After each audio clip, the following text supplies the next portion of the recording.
Hello friends, आपका स्वागत है मार्केट आउटलुक के लिए। और मार्केट आउटलुक कौन से पीरियड का है ये सबसे ज़्यादा इंपॉर्टेंट है।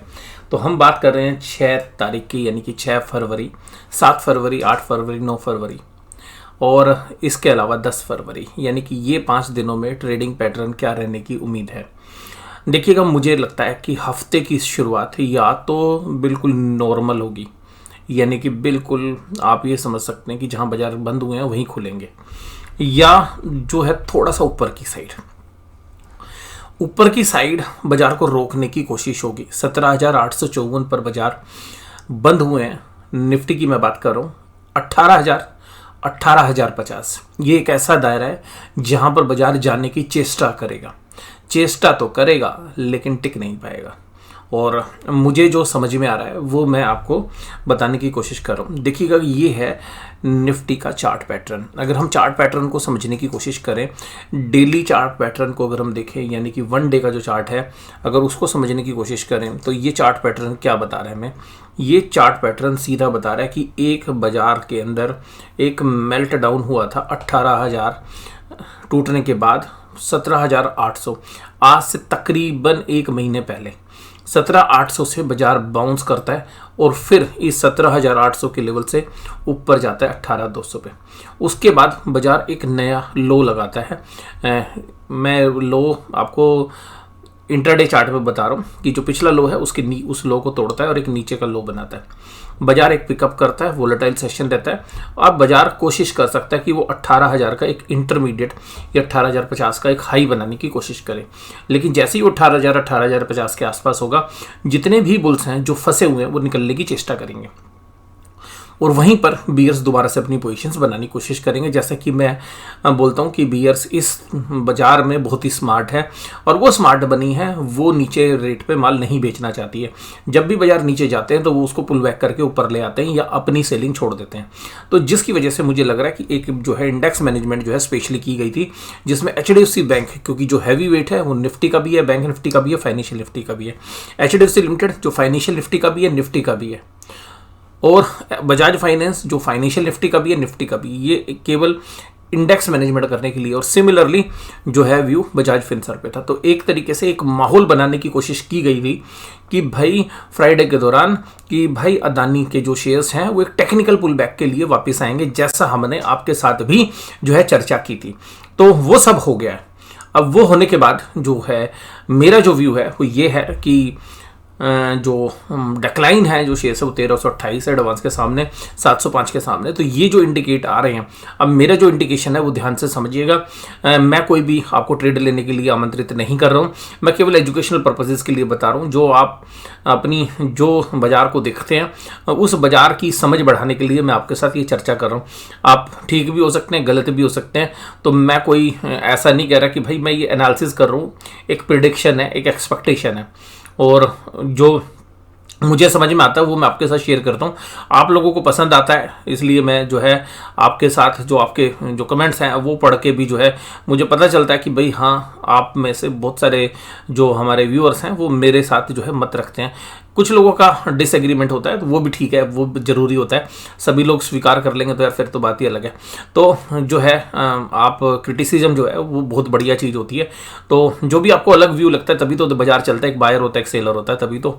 अब मेरा जो व्यू है, देखिएगा, मैंने जो चीज़ें कैलकुलेट की, ऑब्जर्व की, उसके ऊपर मैंने कल एक वीडियो बताई थी आपके साथ, और वो वीडियो आपने जो है वीडियो बनाई थी जो आपने काफ़ी अच्छे से जो है देखी, समझी, और वो एक एजुकेशनल वीडियो थी। उसके सेकेंड पार्ट 2-3 दिन में मैं जो है आपके साथ पेश करने की कोशिश करूंगा, क्योंकि उसके लिए कुछ इन्फॉर्मेशन जो है हमें ऑब्जर्व करनी पड़ती है, उनको देखना पड़ता है।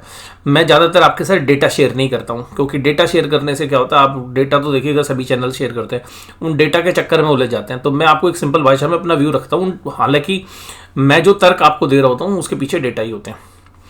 अब मैं आपको जो बात बता रहा हूँ कि भाई डेटा आप देखते हैं, साइकोलॉजी आप देखते हैं, मार्केट का बिहेवियर आप देखते हैं, किस तरीके से रिटेलर्स, किस तरीके से होलसेलर सोचते हैं, मैं वो सब समझने की कोशिश करता हूँ और उसके बाद एक राय बनाता हूँ। तो मुझे जो लगता है कि जो अदानी पोर्ट्स और SEZ पे हमने पिछले दिन राय बनाई थी वो कारगर रही और बहुत बढ़िया जो है प्रॉफिट में रही।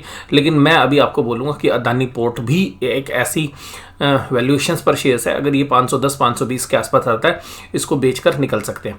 दूसरी बात है, अदानी पोर्ट्स में मैं अभी कोई एंट्री नहीं कर रहा हूँ और ना मेरा मन है, मेरी कोई पोजीशन भी नहीं है।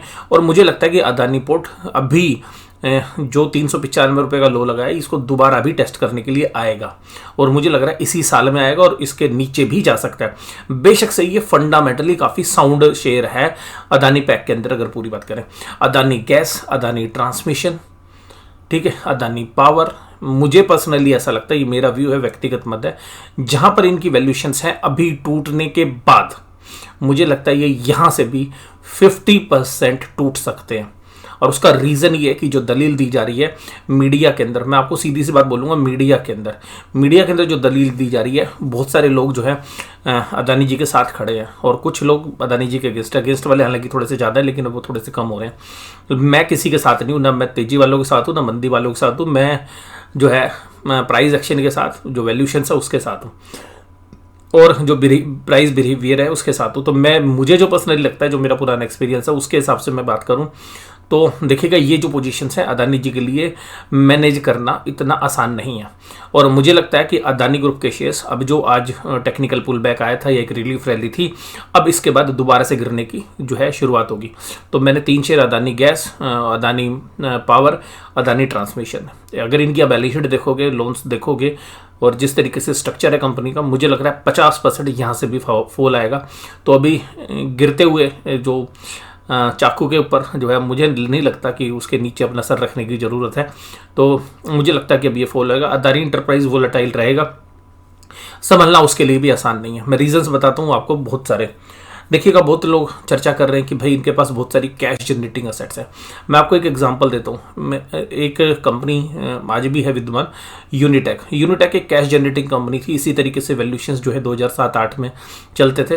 अब उनके पास फ्लैट थे, बने हुए फ्लैट थे, आगे लैंड भी थी उनके पास, सब कैश जनरेटिंग था। लेकिन जब क्या हुआ कि जब स्लो डाउन हुआ, प्रॉपर्टी के प्राइस भी चले गए, बिजनेस में भी मंदी आ गई। अगर इकोनॉमी स्लो डाउन होती है वर्ल्ड की तो अदानी ग्रुप के ऊपर बहुत बड़ा प्रॉब्लम जो है क्रिएट हो सकती है कि जो पोर्ट्स का बिजनेस है, जो एक्सपोर्ट इंपोर्ट से लिंक्ड है, वहां पर भी रेवेन्यू जनरेट करना ग्रोथ के साथ पॉसिबल नहीं है। हालांकि जो बिजनेस अभी चल रहा है उसमें 5-6% की वो ग्रोथ भी करेंगे, इवन 10% भी कर सकते हैं, मैं उसकी मना नहीं कर रहा। लेकिन उसके बावजूद भी आप इतना कैश नहीं है आपके पास जिन वैल्यूशंस पर आपके शेयर ट्रेड कर रहे हैं। तो डेट को सर्विस करना, केवल डेट को सर्विस करना ही जो है बड़ी मुश्किल से पॉसिबल हो पाएगा। नया डेट आ नहीं सकता, सेंटीमेंट खराब है, गवर्नमेंट अब साथ दे नहीं सकती क्योंकि जिस तरीके से विपक्षी दल जो है काम कर रहे हैं। अगर SIT बैठ गई तो फिर शेयर्स के ऊपर एक और प्रहार या प्रकोप देखेंगे। तो मुझे लगता है कि अभी से साइड लाइन जो है रहने की ज़रूरत है और जब ये वैल्यूशंस रीजनेबल वैल्यूशंस पर आएंगे मैं ही आपको कहूँगा कि हाँ भाई ये खरीदने के मौके हैं।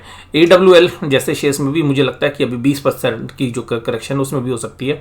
और गुजरात अंबुजा सीमेंट और जो अदानी के ऊपर बात हो रही है, वो सॉरी ACC के ऊपर बात हो रही है, तो उन शेयर्स में भी मैं, ऐसा नहीं है कि बहुत तेज़ी की पोजीशंस हैं ये मंदी की, बट मुझे लगता है कि वो पोजीशंस नहीं बनाने लायक अभी।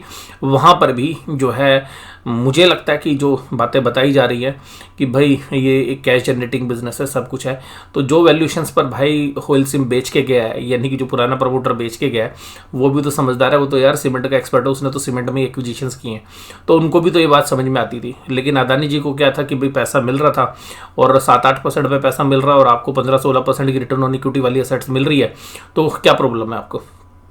तो अब वो संकट में, हालांकि जो है अदानी जी के पास एक सबसे खास बात ये है कि अगर वो कहीं पे भी डेट ट्रैप में फंसते हुए नजर आएंगे तो वो सीमेंट बिजनेस को जो है डिसइन्वेस्ट करने की पोजीशंस में हो सकते हैं, बट रास्ते जो है अभी आसान नहीं है। तो मुझे लगता है कि अभी भी जो राइज है वो सेल है और जो भी राइज होगा वो सेल के लिए ही जो है एक अपॉर्चुनिटी होगी। मेरा अभी कोई जो है मन नहीं है कि भाई मुझे लगे कि कोई लॉन्ग पोजीशंस है। उसके बाद अगर हम बात करें क्वार्टरली रिजल्ट्स की, तो क्वार्टरली रिजल्ट्स भी कोई कंफर्टेबल नहीं आए हैं। कुछ कंज्यूमर कंपनीज अच्छा कर रही हैं, फार्मा कंपनीज में भी सिलेक्टिवली कुछ फार्मा कंपनीज अच्छा कर रही हैं, मोस्टली फार्मा कंपनीज के अंदर भी खराब रिजल्ट है, लेकिन मुझे लगता है कि फार्मा में कंसोलिडेशन हो सकता है। और मेरी कुछ फार्मा कंपनीज के ऊपर जो है हो सकता है कि मंदी की पोजीशन हो, कुछ शेयर्स जो है हमारे पोर्टफोलियो में तेजी के भी हो, तो मेरा मिला जुला जो है और स्टॉक स्पेसिफिकली जो है फार्मा को प्ले करना ज़्यादा बेहतर है। तो मुझे ऐसा लगता है कि अभी भी कुछ शेयर्स जो आपको कंफर्टेबली जो है प्रोटेक्ट करने की कोशिश करेंगे बाजार को। तो बाजार में अभी तो देखिएगा फाइनेंशियल्स को चलाकर बाजार को चला दिया गया क्योंकि उनके रिजल्ट्स अच्छे हैं, तो वहाँ पे थोड़ा सा कंफर्ट है। अब बात करते हैं LIC या SBI के। तो LIC या SBI के अंदर जो मेरा व्यू है वो इस तरीके का है कि यहाँ पर कोई ऐसा नहीं है कि सॉल्वेंसी रिस्क जो है LIC को भी है या जो है SBI को भी है। तो SBI को अगर हम देखें, अभी हम क्वार्टरली रिजल्ट्स देख रहे थे, उसके हिसाब से भी अगर कैलकुलेट करें तो जो अदानी ग्रुप के अंदर जो उनका एक्सपोजर है वो तकरीबन 1 साल या 1.25 साल के प्रॉफिट के आसपास है। 1 साल ही लगा लो आप, 1 साल के प्रॉफिट, क्योंकि इंटरेस्ट अक्रूड हो जाएगा तो हम मान लेते हैं 1.25 साल का प्रॉफिट। तो 1.25 साल के प्रॉफिट से ज़्यादा अमाउंट जो है नहीं है जो कुल मिलाकर SBI के अंदर जो है अदानी ग्रुप के अंदर एक्सपोजर है। तो लोन बुक का 1% से कम है। लेकिन एक चीज़ हमने बड़ी जो है देखनी चाहिए, आउट ऑफ द बॉक्स जाके सोचनी चाहिए। जब मीडिया से मुताफिक हो रहे थे कि जो CMD है खैरा साहब, तो जो बॉडी लैंग्वेज थी वो मुझे कंसिडर करनी है। ऐसा लग रहा था कि वो एक डिफेंसिव मुद्रा में है और जिस कॉन्फिडेंस के साथ उनको बोलना चाहिए था, नहीं जी हमारी लोन बुक में कोई दिक्कत नहीं है, कैश जनरेटिंग है। भाई कैश जनरेटिंग धंधा क्या होता है, अपने आप बैठ जाता है। इसी तरीके से हमने सुजलोन में देखा था, विंड पावर की भाई साहब, और जो तांती साहब है वो बड़े कॉन्फिडेंस के साथ काम करते थे, निफ्टी के अंदर वो कंपनी आती, लेकिन लोन उसको भी ले बैठा। इसी तरीके से हमने देखा GMR का शेयर्स परफॉर्म नहीं कर रहा है पिछले 5 साल से। क्यों? क्योंकि लोन ट्रैप में। इसी तरीके से GVK इंफ्रास्ट्रक्चर, कैश जनरेटिंग जो है रोड्स थे, पावर प्रोजेक्ट्स थे, सब क्या हो गया, डंप हो गए। रीजन क्योंकि उन्होंने कैश फ्लो जनरेट करना कम कर दिया या बंद कर दिया। लैंको इंफ्रा भाई साहब इंसॉल्वेंसी में चली गई। गैमोन इंफ्रा दिग्गज कंपनी थी, गैमोन इंडिया, आप इन कंपनीज को भूल नहीं सकते। कैश जनरेटिंग, इनके पास बड़े बड़े इंफ्रास्ट्रक्चर प्रोजेक्ट थे, लेकिन फिर भी ये कंपनियां बर्बाद हो गई। तो ये आपके सामने जीता जागता उदाहरण है। हालांकि अदानी जी के ग्रुप में वो प्रॉब्लम नहीं है, बट मुझे लगता है कि अदानी जी के ग्रुप में ये प्रॉब्लम नहीं है कि वो एक लिक्विडेशन वाली स्थिति में जाएं, लेकिन एक स्थिति जरूर है कि ये शेयर्स परफॉर्म नहीं करेंगे लंबे समय तक। हो सकता है कि 2 साल, 3 साल, 4 साल। और अब इन शेयर्स को अगर हिंडनबर्ग की रिपोर्ट पर जाए कि भाई आर्टिफिशियली मैनेज किया गया था, तो जो हेल्पिंग हैंड्स थे उसको मैनेज करने में, वो हेल्पिंग हैंड्स जो है बैकफुट पर चले जाएंगे। और ये परिस्थिति जो है, क्योंकि अब अगला साल इलेक्शन का भी है, तो भाई विपक्ष इस मुद्दे को बार बार उठाएगा। अगर शेयर के प्राइस ऊपर चलने भी शुरू होते हैं तो भी विपक्ष ये मुद्दा उठाएगा कि सारे बेनिफिट आप अदानी जी को दे रहे हो। तो ये चैलेंज रहने वाले हैं। और कुल मिलाकर बैंकों के लिए और भी कुछ खबरें ऐसी हैं, क्योंकि अगर इनके बिजनेस में प्रॉब्लम है, अगर इकोनॉमी स्लो डाउन है, तो बैंक्स ने एक्स्ट्रा प्रोविजंस बना रखे थे पहले, उसकी वजह से वो मैनेज कर पाए। लेकिन अभी भी मुझे लगता है कि बैंकों में शॉर्ट सेलिंग तो मैं नहीं मान रहा हूँ, लेकिन हायर लेवल पर सेलिंग जरूर है। और बैंक निफ्टी हो सकता है कि जो भी लो लगाए 39,500 इनको प्रोटेक्ट करेगा। ये मेरी जो है उम्मीद है कि मुझे ये प्रोटेक्ट होते हुए नजर आ रहे हैं। अभी भी 42,200 का स्टॉप लॉस रखिए। 42,200 से नीचे जब तक बैंक निफ्टी है वो सेल ऑन राइज है। और बैंक निफ्टी क्योंकि सबसे ज्यादा स्ट्रॉन्ग है, यही गेम बनाएगा, यही गेम बिगाड़ेगा। तो अगर बैंक निफ्टी रिवर्स आता है तो जो है आपको गिरावट देखने के लिए मिल सकती है। मेरी बजाज फाइनेंस के ऊपर भी अगर हम टेक्निकल पैरामीटर्स को देखें तो FIIs ने जो है अपने जनरली HDFC बैंक में, HDFC लिमिटेड में एक बार शॉर्ट कवर कर ली है, और वो शॉर्ट कवर करने के बाद वो सेलिंग के लिए आएंगे दोबारा से। तो बजाज फाइनेंस में भी रिलीफ रैली होगी, बजाज फिनसर में भी होगी, तो दोबारा से शॉर्ट पोजीशन आएगी। और सबसे खास बात जो मैं आपके साथ कर रहा हूँ वो शायद आप कोई लोग शायद ना सोचते हो, जो पिछले 2-3 साल के अंदर रिटेल का पैसा आया है, अगर रिटेल को अगले 1 या 1.5 साल में रिटर्न्स नहीं मिली तो ये पैसा वापस जाने का रास्ता खुल सकता है, जिसकी वजह से मुझे लगता है सेल और राइज जो है ज़्यादा परफेक्ट स्ट्रेटेजी जो है यहाँ पे रहेगी बड़े प्लेयर्स की। FIIs निकलते जाएंगे और FIIs को कोई जल्दी नहीं आने की, FIIs के पास दूसरी मार्केट है, तो वो समय बिताना चाहेंगे और समय बीतेगा। अगर समय रहते हुए बाजार नहीं चले 1 या 1.5 साल, उनको बाजार को गिराना नहीं है, बाजार को चलने से रोकना है। और क्योंकि बाजार चलेगा वो अपना प्रॉफिट निकाल के बाहर हो जाएंगे, क्योंकि कंपनीज की परफॉर्मेंस है नहीं, क्वार्टरली रिजल्ट बेहद ही खराब है। 70% कंपनीज की जो रिजल्ट्स हैं वो मुझे लगता है कि बहुत ही खराब है, जिनमें या तो ग्रोथ मिसिंग थी और टॉप लाइन भी और बॉटम लाइन दोनों मिसिंग थी। और अगर टॉप लाइन कहीं पे 2-3% मैनेज भी कर पा रही थी तो जो प्रॉफिट्स है वो इन्फ्लेशनरी प्रेशर से खराब थे। तो मुझे भी लगता है कि कोई नीचे लेवल पे बेचना जो है समझदारी नहीं है। और मुझे लगता है कि इस हफ्ते के लिए 42,200 निफ्टी बैंक का ऊपर की तरफ की जो रेंज बनती है, अगर वहाँ टूट जाए तो भैया स्टॉप लॉस लगा लेना अपना। और नीचे की तरफ मुझे लगता है कि 40,200 40,300 ये पड़ाव जो है मुझे लगता है इस हफ्ते के लिए 40,200-300 टूट भी सकता है, तो भी बाजार 39,500 39,600 पे अपने आप को संभाल लेगा, जो अभी स्विंग लोज हैं पिछले 2 हफ्तों के दौरान जो बने हैं। तो कुल मिलाकर मुझे लगता है कि बाजार के अंदर अभी बड़े प्लेयर्स आपको प्ले कराएंगे दोनों की साइड। ऑप्शंस के प्रीमियम घट गए थे, मेरी जो पिछली वीडियो थी कि बाजार को शांत कराने की कोशिश है, वो ऑप्शंस प्रीमियम घटाना जो है बड़े प्लेयर्स के जो है जरूरी था, क्योंकि उन्होंने ऑप्शंस सेल भी कर रखी है। तो वो ऑप्शंस को दोबारा से बाय करेंगे और उसके लिए क्या करते हैं कि वो जो है विक्स को नीचे की तरफ लाएंगे। तो अभी जो एक स्मार्ट मनी है वो प्ले कर रही है। आप लोग FIIs DIIs के अलावा एक मनी देखिएगा जो स्मार्ट मनी है, जो कि बाजार के अंदर आपके सारे टेक्निकल चार्ट, टेक्निकल स्पोर्ट्स, आपके जो पुराने जो आजकल क्योंकि टेक्निकल्स में बहुत लोग धुरंधर है, उन टेक्निकल्स को ही धूल चटाने का काम जो है स्मार्ट मनी कर रही है और लगातार उसके ऊपर वो जो है अग्रसर रहे हैं। तो मुझे लगता है कि आज की इस वीडियो में मैंने जो आपके साथ जो आउटलुक की बात की है, आप में से बहुत सारे लोग हो सकते हैं सहमत ना हो, बट मुझे लगता है कि बैंकिंग के अंदर भी जो है, अगर HDFC बैंक को भी अगर आप नोटिस करें तो जो ये शेयर्स चला है HDFC बैंक, ये लगभग अपने 52 वीक हाई के आसपास जो है पहुंचने वाला है। अगर 1700 कुछ रुपए के इसके हाई है तो वहाँ पे चलता है और HDFC लिमिटेड का मर्जर होता है। तो मुझे लगता है कि जो भी मर्जर होकर जो कंपनियां बनेंगी उसमें HDFC की जो इंश्योरेंस कंपनीज है जो कंसोलिडेटेड बैलेंस शीट में आएगी वो भी अंडर परफॉर्म करेगी। और मुझे लगता है कि जो इंश्योरेंस कंपनीज के जो शेयर्स हैं वो भी सेल ऑन राइज हैं। जैसे ही वो शेयर्स बढ़ेंगे बड़े ट्रेडर्स उनको सेल करने के लिए आएंगे। नीचे के रेट पर वो सेल करेंगे नहीं, ये ध्यान रखना, क्योंकि जो रिटेलर है वो ट्रैप हो जाता है। शेयर टूटता 3%, वो जाके शॉर्ट मार देता है, वो 6% ऊपर रिकवर कर लेता है। जबकि स्मार्ट मनी क्या करती है, पहले उसको तोड़ती है, 2% तक से लोग खरीदते हैं, फिर उसको 2% तोड़ती है, फिर लोग और खरीदते हैं, उसको 6% और तोड़ देते हैं। फिर जो रिटेलर है वो पैनिक मारता है, वो क्या करता है अपना माल भी बेच देता है और फिर शॉर्ट बनाता है। वहीं से बड़े प्लेयर फिर ऊपर 6% की रैली करते हैं और फिर वो जो है उसके शॉर्ट्स कवर कराते हैं और फिर स्मार्ट मनी दोबारा से शॉर्ट बनाती है। ये बाजार के अंदर है।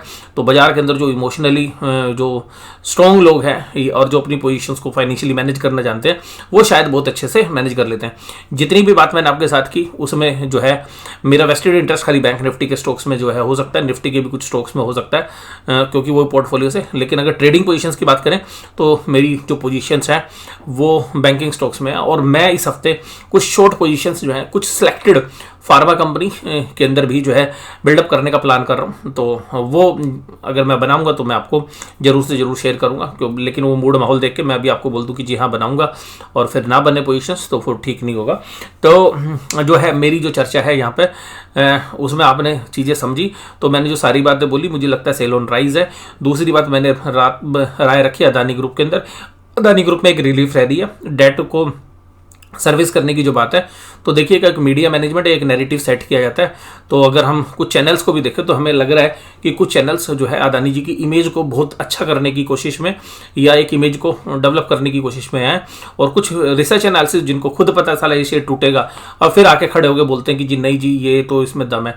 तो अपना विवेक से ध्यान लगाइए। इसलिए मैं भी बोलता हूँ अपना जो भी फैसला लें वो अपने दिमाग से लें और किसी के इन्फ्लुएंस में ना रहे। इसलिए एजुकेशन जो है बहुत इंपॉर्टेंट है। और मुझे लगता है और दूसरी तरफ जो है दुष्प्रचार पहले हो चुका था, तो जो बड़े प्लेयर्स हैं वो बड़े स्मार्टली जो है शॉर्ट कवर करा रहे हैं।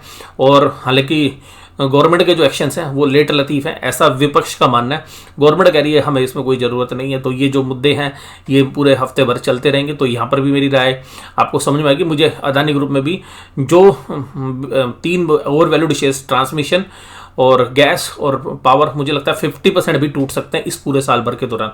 तो मुझे नहीं लगता कि यहाँ पे कोई पोजीशंस बनती हुई जो है समझदारी वाली जो है काम होगा। और बाकी जो शेयर्स हैं वहाँ पे भी मेरा कोई पॉजिटिव आउटलुक नहीं है। हाँ अदानी पोर्ट्स के अंदर जब वैल्यू आती है तो मैंने आपको बात बोली भी थी। तो अभी भी मुझे लगता है कि वैसे ओवरऑल पूरे ग्रुप से अभी दूर रहने का समय है। बहुत लोगों को लगता होगा कि भाई हाँ रिस्की रिस्क लेके एक बड़े पैसे बनाए जा सकते हैं, क्योंकि बहुत लोग चर्चा कर रहे हैं भाई नीचे से 60% चल गया। अरे भाई वो नीचे से जो 60% चल गया ना, करके देख लो एक बार, पता चल जाएगा आपके भी कितने 60% बन रहे हैं। और उसके बाद मैंने कहा कि HDFC बैंक, जब HDFC बैंक का मर्जर होगा तो एक बहुत बड़ी कंपनी हो जाएगी और उसकी वैल्यूएशन जो है मुझे लगता है कि नीचे की तरफ आएगी। इंश्योरेंस कंपनीज का जो बिजनेस है या जो बाकी बिजनेसेस हैं जो कंसोलिडेटेड बैलेंस शीट में आएंगे, तो HDFC बैंक फुली प्राइस्ड इन है, मुझे जो पर्सनली लगता है। हालांकि आपको बहुत सारे लोग अभी भी आके बोलते रहेंगे जब शेयर चलना शुरू हो जाएगा तो बहुत बढ़िया बहुत बढ़िया, गिरना शुरू हो जाएगा तो बहुत खराब बहुत खराब। मैं शायद एक ऐसा यूट्यूबर हूँ, जब बाजार ऊपर जा रहा होता है मैं तब कहता हूँ भैया बेच दो, और जब नीचे आता तो मैं कहता हूँ भाई खरीद लो। और यही बाजार का रूल है भैया। अगर बिजनेसमैन के एंगल से सोचोगे, ट्रेडर के एंगल से, ट्रेडर को जब गेहूँ मिलते हैं 15 रुपये किलो वो खरीद लेता है, जब ट्रेडर को 30 रुपये किलो गेहूँ बिकते हुए नजर आते हैं वो बेच देता है। तो सिंपल सी बात ही है। बहुत सारे आड़तिया अभी भी ये करते हैं, सीजन के अंदर माल उठा लेते हैं, गेहूँ ज्वार बाजरा या जो भी दलहन या तिलहन के जो सामान है उनको उठाते हैं, 3-4-5 महीने बाद बाजार रिकवर करता है, किसानों से औने पौने दाम पे ले लेते हैं, 3-4 महीने बाद बेच देते हैं। सिंपल प्रिंसिपल है, यही स्टॉक बाजार में भी चलता है। वैल्यूएशंस को देखिए, जो वैल्यूएशन से अपनी लॉन्ग टर्म वैल्यूएशन से सस्ता मिल रहा है, जिसमें ग्रोथ इंटैक्ट है, कंपनी के फंडामेंटल्स खराब नहीं हुए हैं, वहाँ पर आपको बनाने के पैसे मिलेंगे। तो आज की चर्चा जो है काफ़ी लंबी हो गई है, पर वीडियो थोड़ी सी स्पीड के अंदर है, थोड़ा सा तेज बोला है, जल्दी बोला है। तो आपको ये वीडियो कैसी लगी जरूर से जरूर मुझे कमेंट बॉक्स में बताइएगा। वीडियो देखने के लिए धन्यवाद, थैंक यू वेरी मच।